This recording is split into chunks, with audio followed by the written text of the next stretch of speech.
This is Season 2, Episode 6, and you're listening to Creating the Clean Girl. Hi guys, welcome back to my podcast. My name is Zoya, your host, and you're listening to The Black Sprout. And on this week's episode, we are talking all things trendy. We're talking about the clean girl aesthetic herself. So you may be asking, what is the clean girl aesthetic? And right away, I'd like to paint you an image. Think the Hadids. This is probably one of the newest micro trends that we're seeing on the internet right now. On TikTok alone, you're seeing more than 200 million views on hashtag clean girl aesthetic. And a lot of people would like to say that it's supposedly inspired by the off-duty model look. And really, you can see this, like I said, picture the Hadids. So what does it look like? We're talking slick back buns, gold jewelry, buttery skin, maybe some, a monochromatic outfit, throw in some shades, keep it spicy. And the whole idea is that this effortless lifestyle, this effortless, look. And I think that's really ironic because we're asking, people to wear tinted moisturizers, gel pomade, make sure your blush is looking natural, lip tints, all this different stuff. Effortless, right? But at the same time, presenting this conventionally attractive image of what you're expected to sort of look like. And really, I think it's one of the newest strategies in obtaining desirability. Every couple months, we repackage desirability up into a cute little box and then shove it back to consumers and expect them to eat it up. And eat it we do. But you're probably sitting here asking, okay, Zoya, why tell us about this? Well, like all great things comes problems.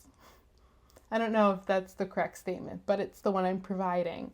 I think that really this is just another one of those trends that is centered around Eurocentric beauty, which is important to acknowledge because everybody knows look sketchy things, okay? Okay, the running joke is that girls go out and get free everything, right? Men hate you for it, but then are also the ones who are supposedly providing this service. I saw this TikTok one time that was me leaving my house with just my face card, and running on Vibe because the expectation is her things will be dealt with. She's going to have a full meal. She's going to have some drinks. And it won't be out of her pocket. I say, go her.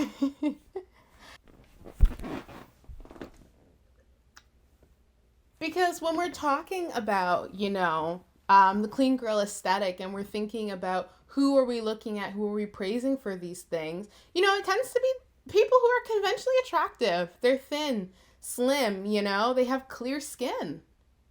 And I make a point to kind of mention that, and if you're watching, you can see me making a face, because I feel like it's one of those things I don't think of right away to be the conventional. It's okay, they need to be thin, they need to be loose curl pattern, closest to straight as we can get. But I don't sit here and think about what an impact. And I'm saying this too because recently I've been focusing way more on my skincare, trying to collect some products, just have a good, clear skin. And it's true, the conventionally attractive, what is being shoved down our throats, in media. Think about growing up, those shows. I remember I was watching 16 Candles with Debbie Ryan. If you know it, you know it.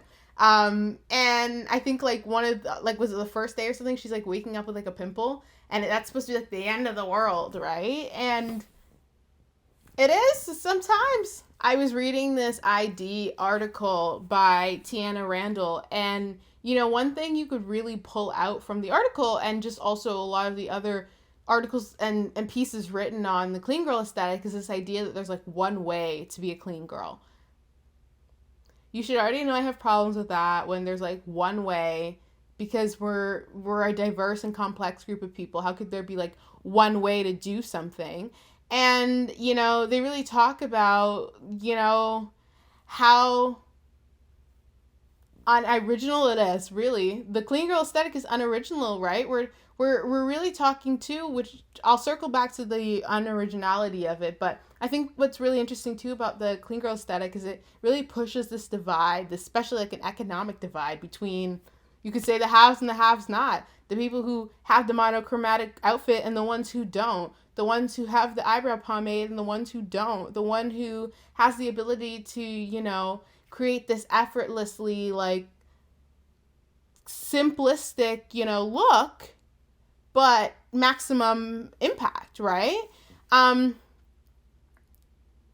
Also, like, I feel like the name in itself, right? The clean girl aesthetic. I love to tell us, like, step out of binary thinking and go past that. But if I'm not a clean girl, then what am I? What's the opposite of the clean girl aesthetic? The dirty girl? The dirty girl? Dirty girl. I'm joking. Is it the dirty girl aesthetic? And if it's that, I don't know if I want to participate. I remember I had a friend, I used to post polls on my Instagram all the time, like all the time. I'd be like, do you like salt and vinegar chips? Like, do you think junior chickens are spicy or not? Like, I don't know. I would just post random polls whenever me and my friends would be talking about something, and I'm like, oh my gosh, I don't agree. And I like post a poll so I can see if like my following falls in favor of my opinion. And I remember they used to say, my friend would be like, Zoya, like, you always give the most terrible, like, other option, because normally with a poll, it's like yes or no, right? And it would be like, yes, I have great taste. I know exactly what's what, give it to the girlies and some. And then for the opposite, whatever the opinion that wasn't in, one that I held would be like, oh, I'm literally stupid and I eat rocks for dinner and I like to lick the pavement. I have no taste. I would like post things like that. And she's like, that's so unfair. Like, nobody's going to want to pick something that doesn't have like a cool name. Like, people don't want to be a part of that. And it really just kind of reminds me of this, right? Like, clean girl aesthetic. Well, I want to be a clean girl. I want to be perceived as clean. I want to be perceived like this effortlessly easy, like, beauty. I don't want to be the opposite of that. And I'm not talking about, because, a girl, everybody knows that I love fashion and like styling. So it's really like, okay, it's a different look all the time. You can't keep them guessing. Keep them guessing. That's my motto. And so I'm not saying like not switching up your style, but just in the idea of like, I would like to be perceived as clean. And I say that because I feel like similar in a way, when people tell me I smell good, it's probably one of my favorite compliments.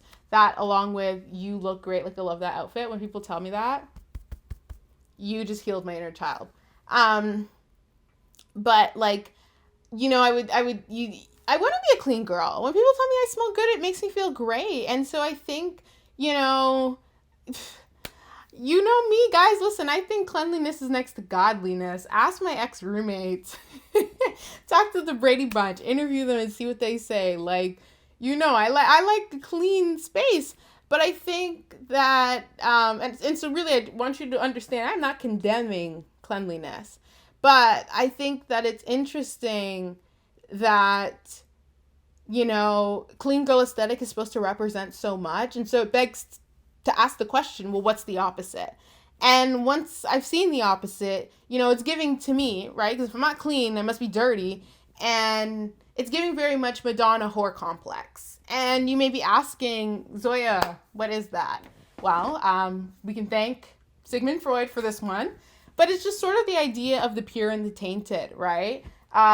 It's to me, the clean girl is what we want to achieve, right? Like, it is the pinnacle of effortless and easy. What do I want to look like on the daily? Some clean girl. And it's this thing we're doing to achieve respectability, right? You were able to enter a space and people would look at you. I think it sort of reminds me of when people want to turn to certain demographics and be like, oh, well, why don't you just have this, opportunity? Just go here and like, you'll be able to achieve this. And we often talk about how important our appearances and our looks are because that has such a big impact on like how we're perceived and how people will interact with us. And I feel like in the same way, the clean girl aesthetic is that, right? This feeling in this look of purity, this look of like easy luxury. It's supposed to be obtainable, but it's also not. And I think it's funny because for the black and brown community, and I'm obviously speaking mostly to the black community, this slick back hair, gold hoops, lippity gloss, and buttery skin, no, I'm joking, is something very, at home. Growing up, all I saw was girls in slick buns, okay? There's a rotation, it's braided hair, maybe a weave, and you at some point you got a slick bun in because you're in between styles. I'm joking. A slick bun is a style. Okay. But I'm just saying there's a rotation, and I think it's really funny that it's coming back and emerging like this is some new trend, right? Like, what? And we need to stop, because if I go to the beauty supply and they hike up my lip gloss any more than it is because inflation did do some numbers on it, I'm going to be very upset, okay? Get out of my store. Get out of my store. Anyway, I think it's funny too, because what are you sitting with your friends talking about the best hair gels, and now, everybody wants it. Leave it alone. Leave it alone. This is really a conversation where we're talking about how it's interesting that certain demographics are able to monopolize a look, right? Because if I was to search up hashtag clean girl aesthetic, and I'm saying this because I kind of did, but if I was to search up clean girl aesthetic, who are the faces that I'm seeing right away? Who are being referenced in these things? It's an off-duty model look, sure, but which off-duty models are people trying to emulate? And I really think it's a conversation of power structures and hierarchy, right? Like, who is able to come in, claim something as like a trending fashion, and get to, make money off of it. And I say that because people are getting brand deals, right? And maybe not for the clean girl aesthetic in itself, but what it can represent for companies, right? Consumers being able to buy products. And so they're able to say, oh, so-and-so, insert your favorite white influencer, represents, our brand. So-and-so has a mass of following and has some influence in people, and so-and-so would be a great representative of this product. Let us pay so-and-so for their content and send them our products and help them promote and further, reinforce what it is and what we stand for. And when what we stand for is this Eurocentric, beauty standard, it really is a reflection on the society that we're in and who we're talking about and who we're looking at and who we think we should look like. They're suggesting products like BB creams. And, I think it's funny because BB cream doesn't come in a lot of shade ranges. Okay, for me, at least growing up, I remember like BB cream doesn't come in a lot of shade ranges. And we're asking people to get like pomades and like lip tints and all these different products. And I'm not saying you're not able to pick some of these things up at like cheap places, but at the expense of what? Some of it is in the expense of like raising those prices for people who just use these products like they're not a trend. Like I said, it's a power structure thing, because you even have it in movies, right? Sex and the City, where the main protagonist, some of you may argue that they're the antagonist, is dissing gold jewelry and calling it ghetto. And, that sometimes it can be fun, but never something serious. This gold jewelry isn't deemed as something serious. And I worry that we get into these cycles where we bring up the prices of items. I'm acting like I'm a whole finance bro in this. I'm not here to talk about inflation in stocks, okay? I promise. But I think it's one of those things where it's like Jordan 1s, right? They almost became obsolete when it came to fashion. And I don't mean for the ones who know, okay? Sneaker culture and black culture go hand in hand. And hip hop too, culture. Make sure you go listen to my hip hop episode. Plug. But I think it's really interesting because you have these items that popular culture decides is done and over with and we're tired of. But you've already changed the impact. You've already changed the way that people consume those things. You've already changed the way that people view those things. Hoops, slick back buns, we're changing how we view these things. And yes, I think some people would be happy because I saw a lot of like videos on social media talking about the way that, people might have been called dirty and that their hair looked greasy for their like slick back looks. And people may argue that, well, Zoya, this is a good thing. It'll become more people will see it more, and more people will do it, which means it'll be more widely accepted. But are we really trying to enter into spaces and be accepted by the demographic that has historically been oppressing and like controlling the narrative on who is deemed civilized and not civilized, what is deemed cool and what is not, what is deemed respectable and what isn't? Like, is that what we're working towards? I think our answer is no. I don't want to be accepted because you finally understand what I'm doing. I want to be accepted because I am who I am, and you just allow me to be in my space and control the way that I am presented, but also receive me as an individual, you know?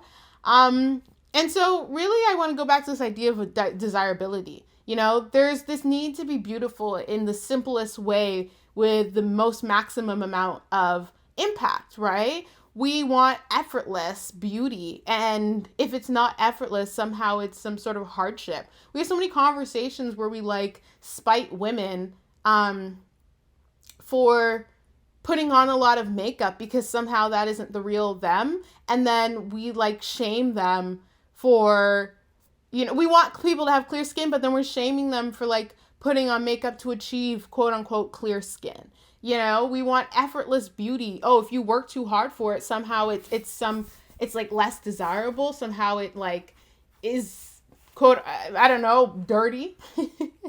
And so I'm saying this too, that this like desirability, these ideals are so crazy because you have articles that are like using Zendaya, and I'm not trying to hate on my girl Daya, okay? She is fine. She's a beautiful woman. Totally, yes. And she's supposed to embody this clean girl look, but it makes us forget about the ways that makeup and our looks and beauty is politicized, right? That like, because we're able to point out these celebrities and these, I don't know, influencers, sorry, I'm spitting. We're able to point out these like influencers for having somewhat achieved this beauty, you know, that it's available to everybody, you know? You just need X product and you can look just like Zendaya. We all know that's not true. We know that's not true. And so for me, I guess it's time to blame capitalism again. Yes, you know, our lovely scapegoat. I think it's another trend, like all trends, is just to market products, right, to consumers. And it's our favorite products that we love, right? The whatever is unobtainable and exclusive. Hey, I've got the low on this. This is the best lip gloss ever. We want the items. I mean, I feel like that's why the influencers, we go and look at them. Wow, I really wish I could obtain that like clean girl lifestyle. First of all, like I said, why is there one way to do it? But also like, then we're buying the only way I can be a clean girl is if I can drink from a clear glass. Actually, saying that while I'm drinking from a clear glass, but you know what I mean? Where it's like, I'm supposed to buy all the things from their Amazon, like, shop, what is it? Shop front or whatever. So I can be that clean girl. And really, it's a way for these magazines to boast that they have the answer. And what is it? Via itemized product lists. The clean girl aesthetic is crazy to me because it is interesting when we are allowed to participate and when we are allowed to practice and use certain looks and things, and who gets to say those things and when it becomes trendy. And it does make me worry a little for what happens when it's not trendy anymore, you know, when the slick buns and the gold jewelry is all of a sudden, you know, boring. Then again, though, I hope you guys know, I only saying this because I just took in that I'm wearing all this gold jewelry. I am in my gold era, and I have been for the last couple years now. So my jewelry isn't on because it's a clean girl. Like I said, I just like cleanliness. Well, that was this week's episode. Thank you so much for tuning in. It was fun like always. Make sure to follow our socials. That's Black Sprout on Instagram and Twitter. BLCKSPROUT. And make sure to join the newsletter, okay? I send them out bi-weekly. You can get one too. Sign up. Check our link tree in our bio. And as always, interact with us. Like, comment, subscribe, share. Please share this podcast. I love it when you guys tell me that other people are listening, and I love it when people are telling me that they are listening. My inbox is always open, so hit it up. Anyway, stay tuned for the next one. Bye.